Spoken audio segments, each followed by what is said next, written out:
know the Bible prophesies All right, let's see it. that there will be 1,000,000-man army come from the east? That speaks of China. And that the Euphrates River will dry up so that this army can pass over into Israel? So there is no such prophecy anywhere in the Bible. This is a blithe and misguided conflation and misreading of Revelation 9:16 and Revelation 16:13, which, by the way, are two texts that use first century Jewish apocalyptic imagery to try to exhort late first century Christians to remain faithful in the face of ostensible persecution from the Roman Empire. It has absolutely nothing to do with anything that has happened or that will ever happen after the first century CE. Now, in Revelation 9:16, we have this idea that there are these four angels bound at the Euphrates River, which is riffing on a story told in the first book of Enoch, which is fan fiction based on Genesis 6. And according to Revelation 9, those angels will be released and they will marshal a force of 200 million soldiers on horseback. And these soldiers will have shiny multicolored breastplates, and their horses will have lion heads, and they will breathe fire, and they will have scorpion tails. And no such army has ever or will ever exist, because it is first century CE Jewish apocalyptic imagery. Now, in a separate chapter of Revelation, Revelation 16, verse 13, it talks about the Euphrates River drying up to make way for the kings of the east to cross over to attack the land of Israel. And this is a reference to the Parthians. We see a reference to this in the Sibylline Oracles, which says at one point, "And thereupon into the west shall come the wrangle of a newly wakened war, and bearing a huge spear, Rome's fugitive shall cross Euphrates with many myriads." So this is more imagery that's appealing to expectations, and particularly regarding the return of Nero, who most scholars believe died by his own hand in around 68 CE. But some people thought that he had not really died, he was in exile, he would come back from the dead, or some people thought he had escaped to the Parthians and would marshal a force with the Parthians to cross the Euphrates and come attack the land of Israel. So Revelation 9 and 16 have entirely and exclusively to do with late first century CE geopolitics. And to willfully wrench the book of Revelation from its initial context and misread it so it sounds like it's a reference to whatever is happening today is something that has been going on for many, many generations, and it has never been accurate and will never be accurate, because the book of Revelation is about the late first century CE. Did you know in the last few years something supernatural has taken place and the Euphrates River has dried up? So the Euphrates has not dried up, and there's absolutely nothing supernatural about the fact that the water levels have become dangerously low in recent years. Decades ago, a series of dams were constructed, particularly in Syria and Turkey upstream, and they have been wrangling over access to that water for many years, which has contributed to much lower water levels. Climate change has also contributed to that. About 15 years ago, it got dangerously low, and then last year, it also reached record lows. So it's a problem that is affecting the lives of millions of people who are suffering as a result of this. It's not supernatural, and the river has not dried up. Don't take my word, go home and Google it. You will see that unexplainedly the Euphrates River that has flowed forever has dried up. Again, it has not dried up, and this is very much explainable. Dams, climate change, those are the reasons that the water levels have become dangerously low in recent decades. Fulfilling biblical prophecy. Nope. What about Ezekiel 38? Nothing about Ezekiel 38.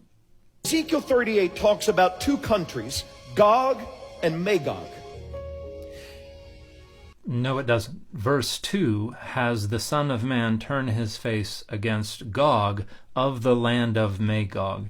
This is pretty much universally agreed by scholars to be a reference to the name of a leader from the name of a land. And if you would like information on how Gog and Magog have been interpreted in the past, Edwin Yamauchi's book, Foes from the Northern Frontier, Invading Hordes from the Russian Steppes, is a wonderful discussion on the history of the scholarship of these countries that are ostensibly identified with places like Russia and Iran and China. The Bible, before it was even in existence, prophesied Russia. LOL, no it didn't. Gog and Magog represents Russia and Iran. The groups mentioned in Ezekiel 38 would have had to had significance to Ezekiel's audience, and scholars are in pretty widespread agreement that these are nations and peoples associated with the land of Anatolia, which has absolutely nothing to do with Russia and Iran.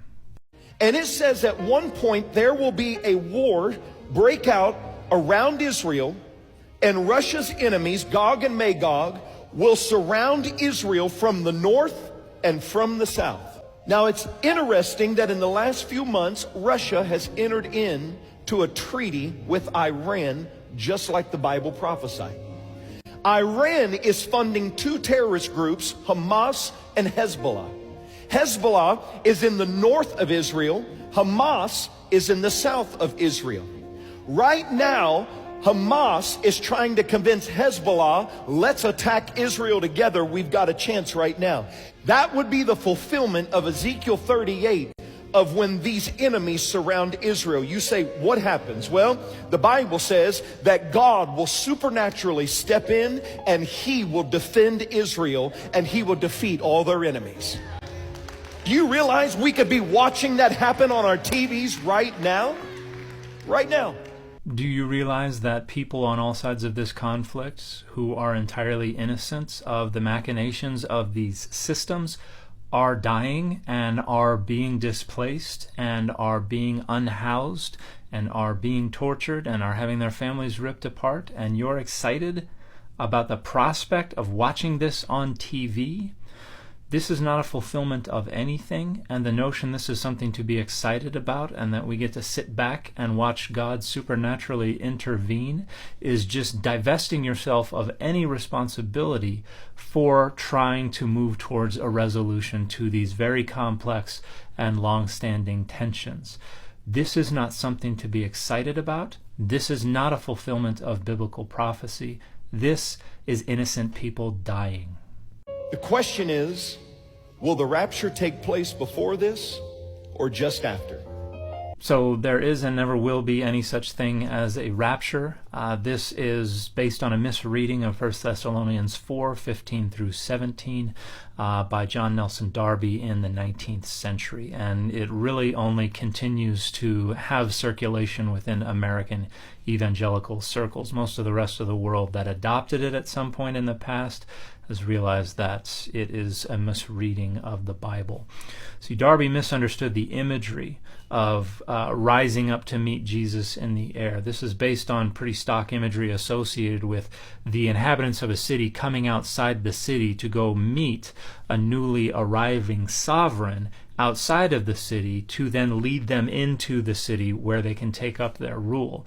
And all 1 Thessalonians 4 is doing is reorienting this vertically, so that when Jesus comes down to take up rule in his kingdom, the people will rise up to meet him in the clouds. And this is imagery based on the appropriation of storm deity imagery on the part of Adonai from Baal, the northwest Semitic storm deity. But the idea is everyone will rise up to meet him and then usher him down into his kingdom.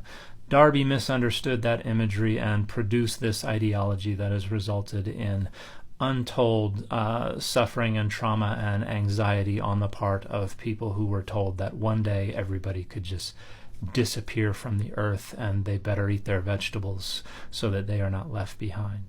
That's how close we are to seeing biblical prophecy fulfilled right before our eyes. So I would ask you what my dad asked. If your heart were to stop, or if the trump of God were to sound, would you be ready to stand before God? And if you've been standing by allowing Islamophobia and allowing anti-Semitism to foment and allowing the world's poor and oppressed and orphaned and widow to be displaced and brutalized and tortured and murdered, just so you can grab your popcorn and watch God step in and take care of things themselves so that you don't have to, then the answer to that question is no.